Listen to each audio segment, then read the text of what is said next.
this way so we can all see. All right. So, why don't you come, I'm going to move this stuff, sit on this table so that you can get them at eye level really easily. Okay. Makes sense? So, over that. There.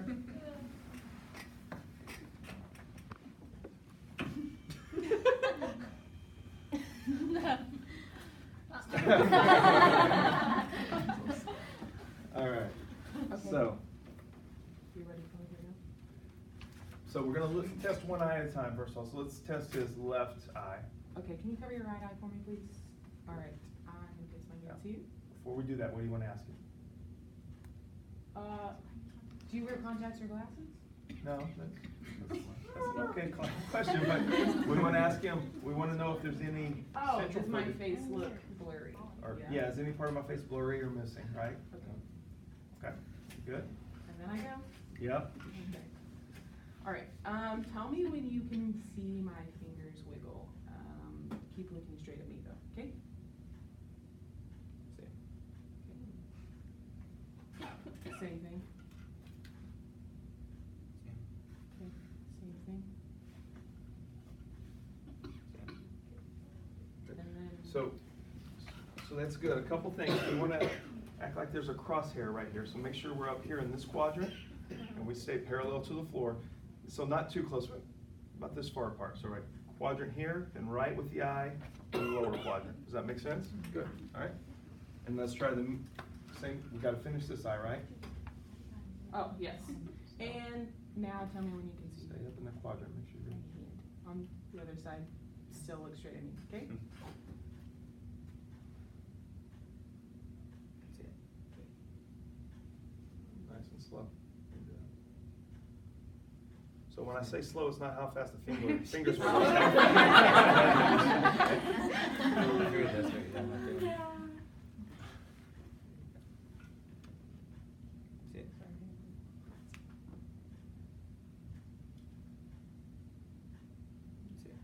Now, why do we not see something till it's further out here compared to this side? Because his nose and arms in the way, right? Does that make sense? So, but we want to compare the distances should be about the same. Now, if you're doing on this side and he's saying here, here, and then you go here, we've got a problem, right? Down in this quadrant. So if he has a quadrantic defect, where's the part of the brain that's the issue? It's a nerve, right? So we perform static finger to find defects, right? Visual defects, anopsia. And then we're going to come back and use, if I can get to it, that was a long lecture, wasn't it? This chart to find the problem, right? So your quadrantic defects here are from partial lesions in the radiations, okay? What would happen if I have an optic chiasmal lesion? Temporal. So if the lesion is here, it's getting these fibers as they cross, right? So if we follow these crossing fibers up and these crossing fibers up, it's medial retina, but the retina is not telling us the visual field, then we follow out medial retina, lateral visual field, medial retina, lateral. So both sides we lose lateral or temporal vision, right? So that's bitemporal, temporal on both sides is lost, hemianopsia. Does that make sense? If I had a lesion in the optic nerve, what would I have on the right side, let's say? What would we call that? Blindness in that eye, and it's called a monocular, right? Monocular defect. How about if it's in the tracks on the right? So what would we call it? Let's follow it up, right? So the red here, right? We get right lateral retina. Is that the visual field? No. And we get left medial retina, but the visual fields are out here. So on the right eye, we have a medial defect. On the left eye, a temporal defect, right? It's a homonymous, because it's both on the left side, so it's a left homonymous. Does that make sense? Left homonymous nose here. So we do this test to find the visual defects, then we use this to figure out where they are. Does that make sense? Right? Cool. Now, after we do static finger wiggle, we're going to start our observation, right? And you mind if I use you face that direction?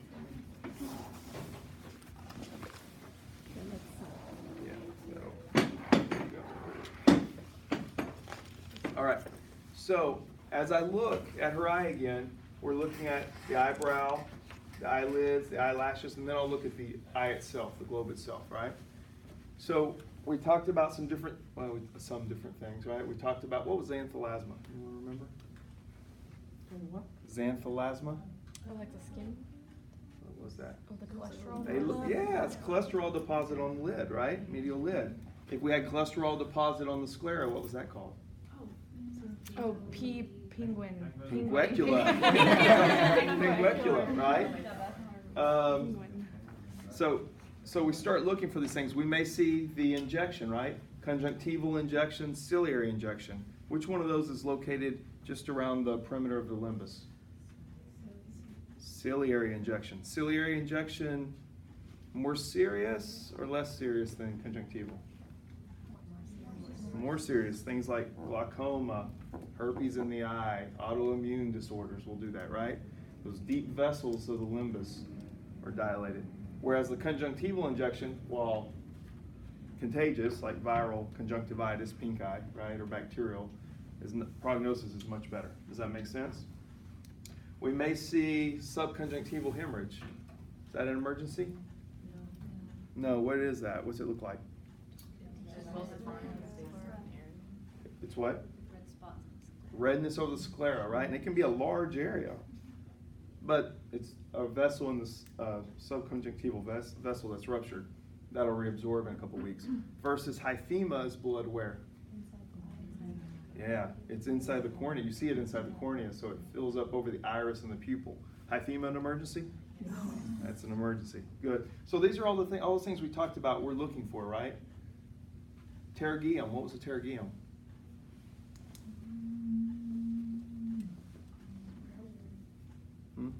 That was the conjunctival overgrowth. It's benign, but if it grows out over the pupil, then you lose vision, right? Okay, so these are all the things we're looking for. We're just observing in general, right? Those things we talked about, so review the lecture notes. Then I'm going to look at the eyes themselves. I want to see if there's any strabismus. What's strabismus? Deviating. So I just ask her to focus on a point there. And I look, can both eyes focus straight ahead at the same time, or just one of the eye deviates? If you have an esotropia, which way does the eye deviate? Medially, right? If I have a right exotropia, which way does it deviate? Laterally. Hypotropia. Down, right? Good. So I'm checking, is there any strabismus? And then I want to look at the sclera and the conjunctiva a little more closely. So I'll kind of open the eye, say look up. See how much of the sclera I can see? Down, left. That's good enough. And right. Good. And I'll check there looking for any injection. Does that make sense? So that's how we start our observation. Go ahead and perform static finger wiggle and observation on your patient, please. Patient